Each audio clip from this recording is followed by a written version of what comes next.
Hello friends, hope you all are doing well and staying safe. Welcome back to yet another video of the Football Mania to bring you all the latest news and exciting updates from the football world. And where do I even start? This was an historic day in the World Cup's history, and obviously the talking point is going to be Saudi Arabia beating Argentina. It was not a fluke, my friends. It was well deserved. A 2-1 victory, which was a complete masterclass by Herb Renard, their French coach. And I have to say that the entire world is taken aback. Talking about Argentina as the firm favorites coming on the back of 36 unbeaten games, coming up in their first encounter at the Lusail Stadium at a jam-packed atmosphere. I felt that this was the time for Argentina to really make a statement victory in the start of the tournament. And things were looking quite positive. I was expecting Messi to fire on all cylinders with the kind of firepower that they have. Lionel Scaloni went into this match with Nicolas Otamendi and Christian Romero as the centre back. And talking about partnerships, this partnership has been quite effective and successful in the lead up to those 36 games, and it has been really instrumental for the way Argentina built out from the back. And if you talk about how this team was mentally ready going into this game, I felt that this was going to be a complete cakewalk. But people don't know that this Saudi Arabian national team has been preparing for more than 3 months, and 3 months ago, their domestic Saudi Arabian professional league was, called off. It was chalked off because the team had to prepare for the World Cup. That is how this team has been cohesive. They are having that camaraderie, and under this manager, they have been working on tactics. And we all saw that they played with a really high line, taking that risk, taking that gamble to an Argentina team which obviously knows how to pick their passes and cut through defenses. And when you have a player, the greatest of all time, according to me, in Lionel Messi, in your ranks, you need to make sure that you time your runs. That is the basic thing which a footballer needs to know when he's trying to score a goal. And I have to say that once Argentina took the lead, it was a soft penalty, 1-0. Lionel Messi once again steps up on the big occasion. I felt that Argentina were trying to overplay at times. They were looking for that perfect goal, and they were caught offside on 3 occasions, three disallowed goals. And credit to Saudi Arabia, they took the risk. That is how they wanted to play, and it worked. Well, when it works, you can't question the tactics. You have to give credit where it is due. In the first half, Argentina were quite dominant. They were creating chances. Saudi Arabia, even though they were physically very strong, they didn't have a foothold in the game. But come the second half, Saudi Arabia were on top of all the 50-50 challenges, aerial duels, and they did not give a sniff to the Argentinian attack force. And that is all down to the way Saudi Arabia were, starting the second half. They played with a much higher intensity, and they were pressing two or three players forward whenever Argentina got the ball. And everyone could have said that Julian Alvarez could have started over Papu Gomez, and Lisandro Martinez, who is on the back of a really good run with Manchester United, could have started alongside Nicolas Otamendi. However, the fact of the reality is the midfield was invisible.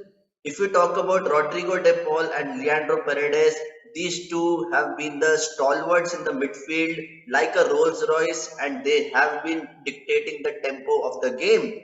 And I didn't see them winning much aerial duels. There was not much physicality, and obviously, we know that Rodrigo De Paul is a player who has a very kind affection for Messi. He's more like his bodyguard. But whenever you saw him take the ball, you never saw him going to the left hand side where Tagliafico was making runs. He was always looking for Messi. I just don't understand why are you playing in a system where everything is revolving around Messi? Yes, Messi is the greatest player. He can create chances. He can produce magic out of absolutely nothing. But when you have a fullback overlapping and making those runs, who is in acres of space, you need to pick him. And that is something which I was quite disappointed with. I felt that Argentina could have timed their runs better. They could have made better decisions in the final third, which could have, completely sealed the game in favor of Argentina.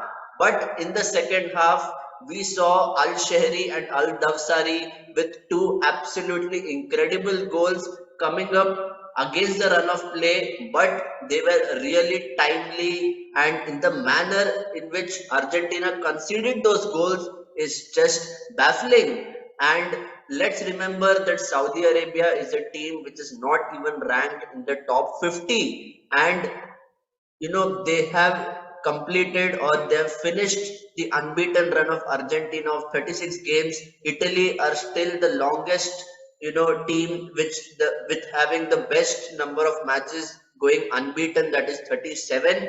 And in the second half, yes, they brought on Julian Alvarez.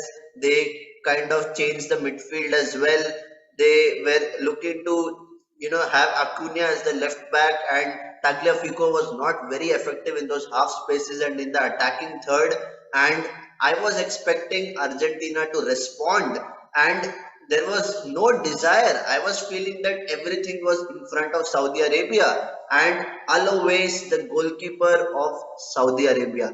Shout out to you because you were really outstanding. And we saw that in the dying minutes of the match, their defender got an injury, and it was because of Alois trying to punch the ball in his own penalty box, and he took the risk. He completely, blew away his defender with his punch, and that time he was feeling really bad. But still, after that, to have the composure to bear all the pressure which Argentina was putting on his goal, it was a fantastic performance by the goalkeeper, and he rightly earned the player of the match award. And from here, we all know that Argentina is going to have a mountain to climb. Yes, nothing is impossible. Only one game is up. They have lost. It happens. It's one of the biggest upsets in World Cup history. But you just have to applaud the Saudi Arabia team for the way they were putting in those tackles. People were lying on the floor, and they were 110 or 150% committed to each and every duel in the pitch. Sometimes it is not just about having technical players and quality on the ball. You need to have the hunger, you need to have the willingness to do what it takes to, completely outplay and dominate the opposition. And I have to say that Saudi Arabia deserved this victory. It was not a fluke, my friends. If you saw the entire 95 or 97 minutes, you would realize that Saudi Arabia were really up for the fight. And I just feel that Argentina kind of underestimated them, because obviously Argentina is having that confidence, and sometimes overconfidence is a very very bad thing. And Argentina learned their lesson, hopefully, and they will be having a tough encounter up against Mexico. And it will be really interesting to see if Lionel Scaloni makes any changes. Will he go with Acuna in the left back position? Will he start McAllister over the likes of Papu Gomez? And really interesting if he would look at Julian Alvarez as an option, if not Lisandro Martinez. Guys, this was one of the biggest days in World Cup history. It would go down obviously because I have to say that Argentina was looking unstoppable before the start of this tournament, but it is a real blow just in the beginning of the tournament. So, guys, I would love to know, what do you think about this Argentina team at the moment? What do you think needs to change in order for them to recover from this, really embarrassing loss, and qualify to the knockout stages? I would love to know your thoughts. Please put it in the comment section. And if you like this video, Please do not forget to hit the like button, share it amongst your friends and network, and the Football Mania is going to bring you daily content from the best matches during the FIFA World Cup in Qatar. So please stay tuned, and until next time, stay safe and take care.